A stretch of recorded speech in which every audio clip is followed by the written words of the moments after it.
My sister's boyfriend accused me of stealing her ring. My family kicked me out. For years later, she found it in her old purse, but it was already too late. Hit that subscribe button like your life depends on it, and let's get to this crazy story. I never thought a lie could erase me from my own family. But 4 years ago, that's exactly what happened. I'm Rachel, 27 now, but back then I was just 23, jobless, and trying to piece my life back together in my parents' house in a quiet suburb just outside of Eugene, Oregon.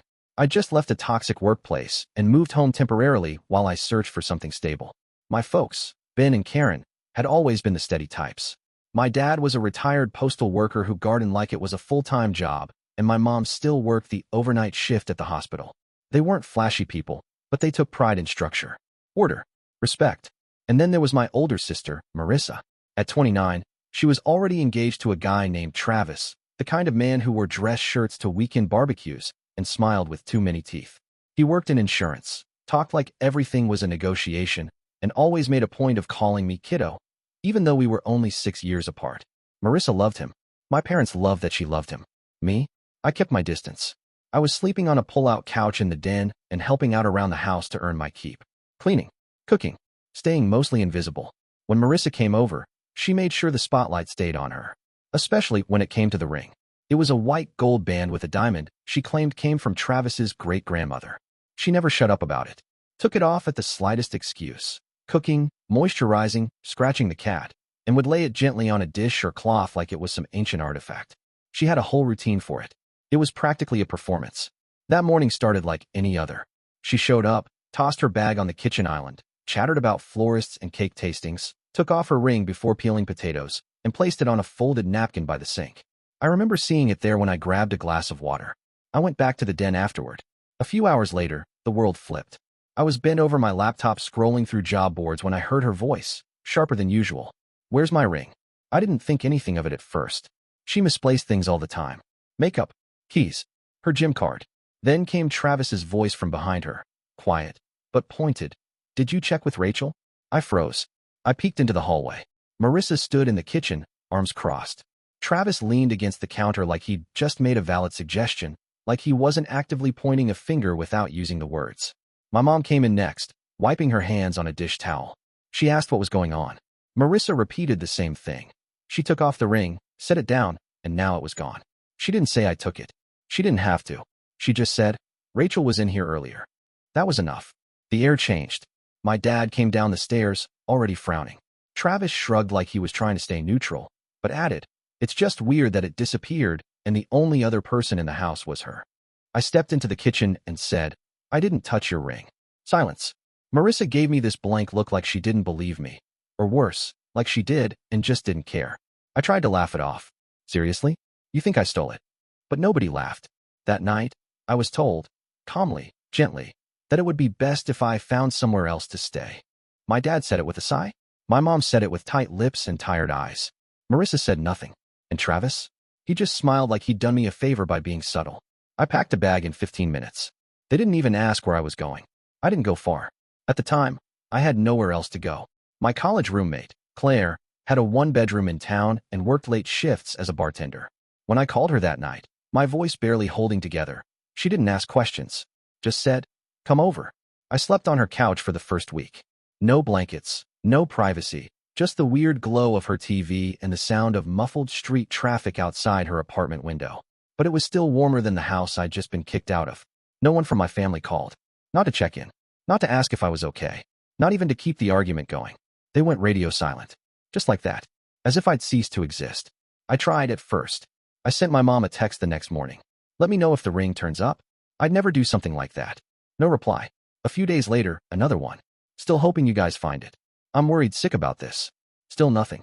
I called once. Straight to voicemail. By day 5, I deleted my sister's number. Claire noticed how quiet I was, but she didn't push. She gave me space. I spent my days sending out resumes, applying to any job that wouldn't treat me like garbage. I went on long walks to avoid sitting with the weight in my chest. I cried in public bathrooms and felt stupid about it every time. The shame wasn't even about the accusation itself. It was how fast they believed it. How easily they cast me out. It wasn't just that my sister's boyfriend said something. It was that everyone else let that be enough. A week after I moved in, Claire's roommate got weird. Not hostile, just stiff. I heard her whispering one night. Claire gently arguing that I needed more time, that I didn't have anywhere else to go. I packed my stuff the next morning and left without saying goodbye. After that, I bounced around for months. Cheap rooms, Craigslist house shares, a friend of a friend with a spare mattress. I didn't complain.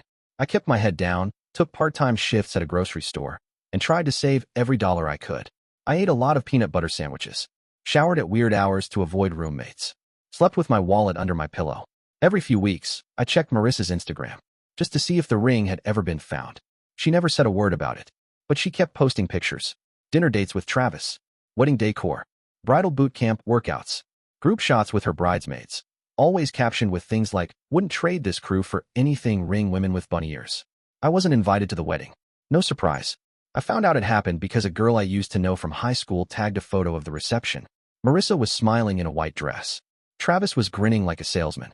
Everyone else was clapping. I stared at that photo for a long time.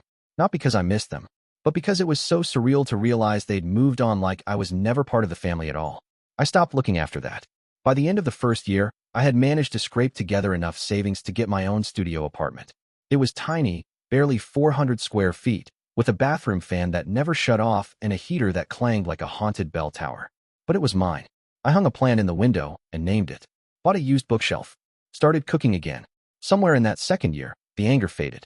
Not the memory, not the pain, but the fire behind it cooled. It was like something that had been burning constantly in the background had finally run out of fuel. I didn't forgive them, but I stopped waiting for them to apologize. That might sound like the same thing, but it isn't. Forgiveness is something you give. Letting go is something you do for yourself. I stopped expecting closure from people who couldn't even give me basic respect. I stopped trying to imagine what I'd say if they ever came back around. And then one day, they did. It wasn't a dramatic phone call or a knock at the door. It was an email. From Marissa. 4 words in the subject line. I found the ring. My stomach dropped. I opened it slowly, unsure what I'd even find inside. It was longer than I expected. She said she'd been cleaning out her closet when she found one of her old purses. A little black clutch she used to carry around to bridal events, dinners, and date nights. The kind of thing that always got tossed in the back of the closet and forgotten. Inside the zippered side pocket, she found the ring. No explanation for how it got there. Just, I must have slipped it in without realizing. I was always rushing around back then. She didn't say sorry. She didn't say, "I know what I did to you." She didn't say, "I'm sorry we kicked you out. I'm sorry we believed Travis. I'm sorry we never gave you a chance." She just said, "I thought you deserved to know." That was it. No apology. No admission. Just an update. I stared at the screen for a long time. I didn't cry. I didn't feel relieved. I didn't even feel vindicated. I felt nothing. Because by then, it was too late. Too late for her to take it back. Too late for my parents to suddenly act like they were sorry. Too late to reverse 4 years of exile, isolation, poverty, and trauma. Too late to undo everything their silence had cost me. They didn't just accuse me. They erased me. And now, when the evidence proved what I said all along, they expected what? Gratitude? Forgiveness? A reply? I marked the email as read and went back to making dinner. I didn't reply to Marissa's email. Not that day. Not the next. Not even a week later. I kept thinking maybe I'd want to respond eventually, just to get the last word in. Just to say, "See? I told you." But every time I hovered over the reply button, my fingers froze. Because what was the point? Nothing I could write would fix what they broke.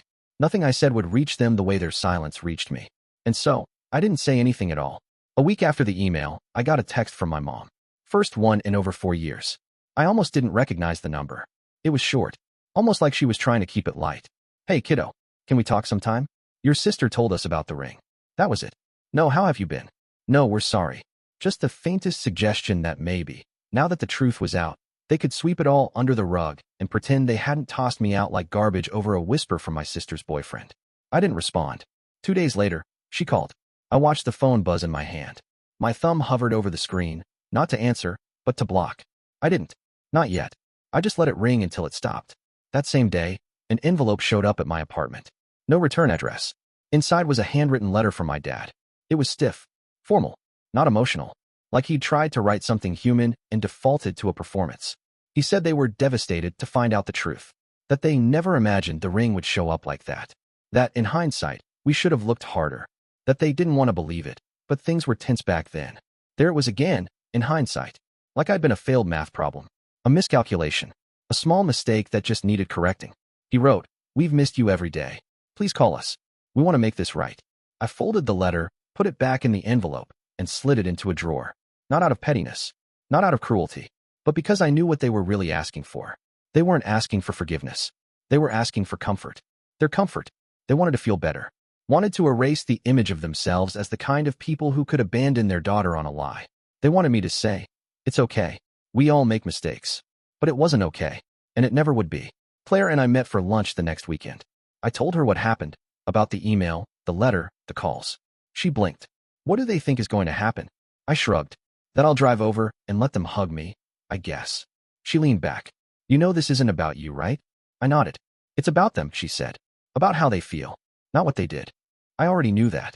I'd been preparing for this moment since the day they kicked me out. I'd played out the what-ifs. What if the ring was found? What if they apologized?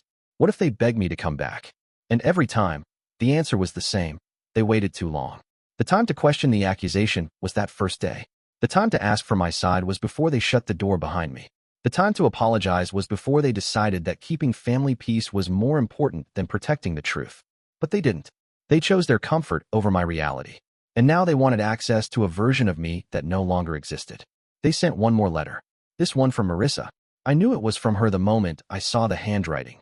Her dramatic cursive, every letter looped like it belonged on a wedding invitation. She said she was ashamed, that she'd been under a lot of stress back then, that she couldn't believe Travis said what he said, that she didn't know why she didn't question him more, that it all happened so fast, that she wished she could go back and do things differently. She didn't say the words I was waiting for. She never said, I lied, because admitting she'd lied would mean admitting she had a choice, that she wasn't just swept up in chaos, that she wasn't just confused, but she had a choice, and she made it.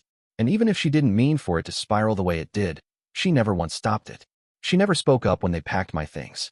She never pushed back when our parents gave me the boot. She never reached out afterward, not even once. Not until the ring turned up, quietly, in her own forgotten purse. At the bottom of that letter, she wrote, I want my sister back. I miss you. I hope you can forgive me someday. I read it twice. Then I put it with the other one. And I didn't answer. Because the woman they kicked out, she was gone. The version of me who would have dropped everything and run back to them the moment they asked. She didn't live here anymore. I didn't hate them. I didn't wish them harm. But I also didn't owe them anything. Not after the lies. Not after the exile. Not after the years of silence. Sometimes people apologize not because they understand what they did, but because they hate the version of themselves that got caught. And that wasn't enough for me. Not anymore. Months passed. The letters stopped. The calls stopped. Eventually, even the texts died off. The final one came from my mom. Just 3 words. We love you. No punctuation. No follow-up. No truth. And I didn't respond. There was no satisfaction in watching them squirm. No pleasure in the idea that they were sitting around wondering if I'd ever come back. That wasn't the point. I wasn't punishing them. I was just done. I had spent 4 years building something out of nothing, scraping together a new life from the rubble they left me in. And when they finally realized they'd been wrong, they showed up like it was a casual mistake. Like it was a misplaced email or a wrong address. Like all it would take to fix what they broke was a few tear-stained letters and some distant promises of change. But they weren't there when I was sleeping on couches. When I was rejected from job after job. When I cried in a laundromat bathroom because someone had stolen my only clean towel. They weren't there when I felt worthless. When I questioned if maybe, just maybe, they were right to think I was capable of something so low. They weren't there when I had to learn how to be my own family. But I was. And now, I didn't need theirs anymore. By the time the 1-year anniversary of the ring being found came around, I had completely stopped wondering if they'd ever try again. I knew they would. People like that always do, eventually. When the shame fades and they convince themselves it was all just a rough patch. When they rewrite the timeline in their heads and turn their betrayal into a misunderstanding. I knew I'd hear from them again. And I did. On my 28th birthday, a large envelope showed up at my new place. A new address, one they clearly got from someone else. I never gave it to them. Inside was a birthday card signed by all 3 of them. Even Travis. There was a gift card to a home goods store and a photograph, one I hadn't seen before.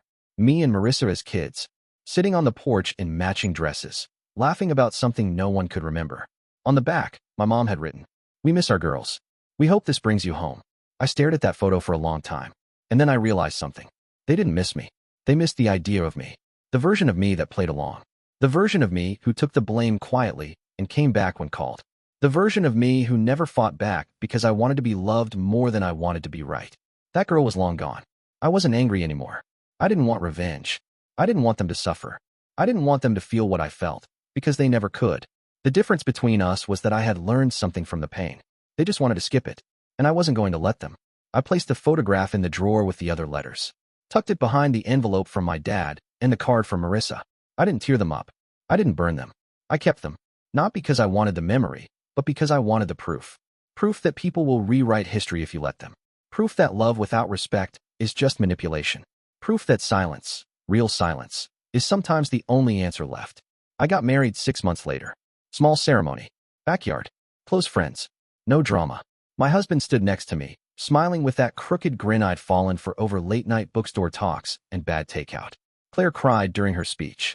We danced barefoot in the grass and ate cupcakes instead of cake. My family didn't come. They weren't invited. And no one missed them. Because family isn't blood. It's who shows up when the world turns against you. It's who believes you even when the story is hard to hear. It's who asks questions before casting judgment. That's who I had around me. And that was enough. I never told my family I forgave them. Maybe one day I will. But I'll never go back. Because I built this life with nothing but my own hands. And the last time they were involved, they tried to take it all away because someone else said so. So no, they don't get to come back just because the truth finally caught up. They don't get to say, we miss you, when what they really miss is a version of the past that never existed. They made their choice. And I made mine. Sometimes the best closure is no closure at all. Just silence. And peace.